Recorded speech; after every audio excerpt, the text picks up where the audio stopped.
Good afternoon, everyone. It's Anifa Menon from hearthealthbrainhealth.com, encouraging healthy grieving and mindful actions. Here I am in Bali, and what a title to this video, isn't it?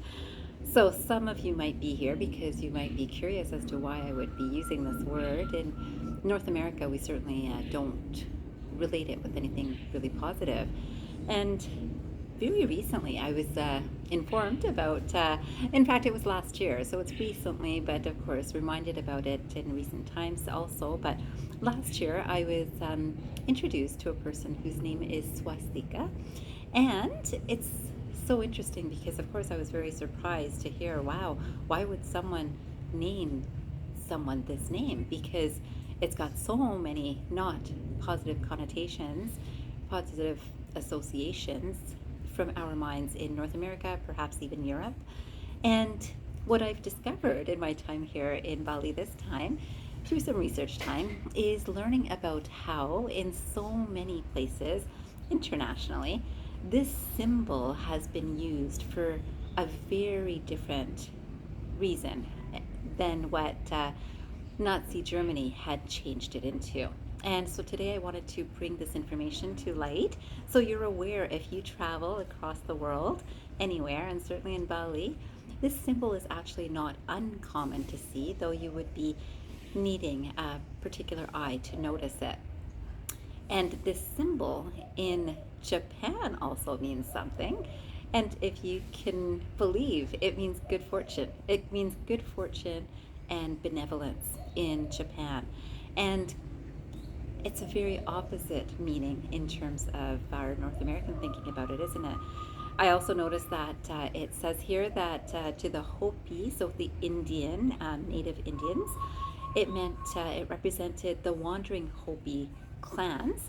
To the Navajo, it represented the whirling log, which is sacred, and it's an image representing a legend that was used in healing rituals. Healing rituals. So again, the same symbol is used as this rolling log, which is used in healing rituals. And then I found out that in Balinese Hinduism, because I really wanted to know about what exactly does it mean here, it actually represents good fortune. So again, we come back to good fortune.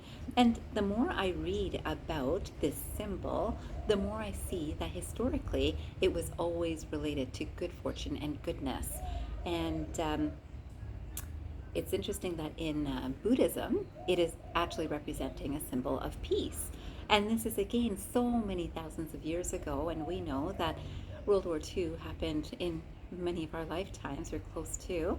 And so it's very interesting how a symbol that had such a positive meaning behind it has been shifted and completely destroyed because of one person, one man's thoughts, one man's intentions to unite people with this symbol and turn the intention of it completely opposite to what it is. And I thought I would also let you know that this symbol, so I'm sure you all know what it looks like, and it actually also signifies the Buddha's footsteps. So this is walking in a circle. It is also used to mark the location of Buddhist temples sometimes. So it's interesting again, you might be traveling to different places in the world that have Buddhist temples, and you may see this symbol, and you might be shocked if you've only been trained in our North American or European style and have related it to something not so good today. Now, it's certainly not a symbol that I would feel comfortable wearing or not a word that I would feel like saying regularly, but it is nice to know the expansive meaning and how this has changed over time. Now, remember, this symbolizes peace, and if you saw my pictures, I know you would have to be on social media with me, and you would have seen that I had certain hand positions. And today I thought I would also explain that this was representing swastika, and this is different hand signals that literally represent this shape. And this is a moving shape. And if we think of the golden age, the golden age to the iron age is represented by this symbol also. And if we think about it, when we are putting our hands this way as the top layer, this is a symbol, an expression of a giving energy. And if you look at a lot of gods, they're giving energy. They're giving. So this is what we also carry in the golden age, or golden age thinking, where we can share this energy and give it. We can give it back to the earth. Of course, it's pointing downwards, but we can also give it to everyone. You know, when we pat our kids on the head, like they're there, like good kid, or anything like that, we're giving this energy of a blessing. And this is golden age. And then we go into the silver age. The silver age comes down a bit. So this is this symbol. This symbol is the silver age. The silver age, every age loses 25% of spiritual power, and this is a collective energy. So again, this 25% that's lost, we come down this way, and this is representing that we've come from this golden age and we've come down just a little bit. Things are really good still, and people are starting to develop an ego in this time. And in this time, we start thinking really well of ourselves because we become successful. So this can be in the areas of business success. This can be in the area of relationship success. We can see in terms of financial success. We can think in terms of abundance of food. So all of this golden age led to this space where ego started rising. When we get to the Bronze Age, the Bronze Age is this symbol here. So this is the bottom layer. And what does this symbolize? Do you know that when we're in the Bronze Age, we ask for more? So people ask for things from people. So this is the position of I'm asking for something. So this is the hand is out that I need something. So now I've gained lots, but I want something more. So more, this intention, the ego has grown again. And we go into this space of now I want something. So now this is an asking position. This asking position is completely opposite to the giving position. And so this is that third side of this swastika. And then this final position is the Iron Age. And this Iron Age, I mean, today in North America, we might use this symbol as like talk to the hand sort of idea. This symbol is us climbing back up to the Golden Age, seen in the best way.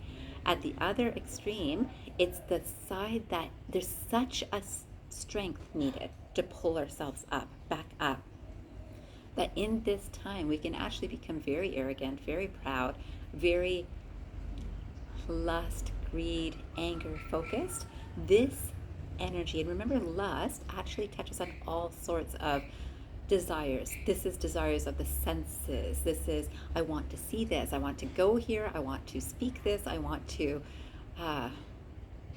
be respected, and I want to be admired, I want to be in power, I want to control, all of that. So even that respect and admiration is beautiful, but because I want power from it is this Iron Age. When we see things like this, that even when people are doing very good things and they are getting power, and then they speak not so kindly to people, and if you've seen this happens even in spiritual traditions, and you'll see that people who get very popular, it takes a lot of strength to maintain a humble perspective in that space. And often what happens is because money is still there, that when money is there, power is there, and people can throw that power at people, and we will judge others much more. We will speak not so kindly. We see an increase in illness, and we certainly do see this. We see this both from the physical and the mental emotional perspective. When we see increasing anxiety and depression, this is the Iron Age. When we see more chronic illness, this is the Iron Age. And if we are working towards that Golden Age, we try to, I would encourage us all to, align ourselves with divine energy. Divine energy is always giving. Divine energy doesn't ask us for anything. Divine energy would like us to model the same because it's who we are. In Sanskrit, the term that represents this is Tattvam Asi, and Tattvam Asi means that I am. That I am. So that I am is I am divine. I am able to give. I am able to give kindness in terms of my thoughts, in terms of my words, in terms of my actions. This is what comes back. And yet, in this space, many people will be like, well, what's in it for me? And this is why there's that distinction between those people who move more towards spirituality and fully align with it, and those people who want something out of it, even out of a good action, want something out of it.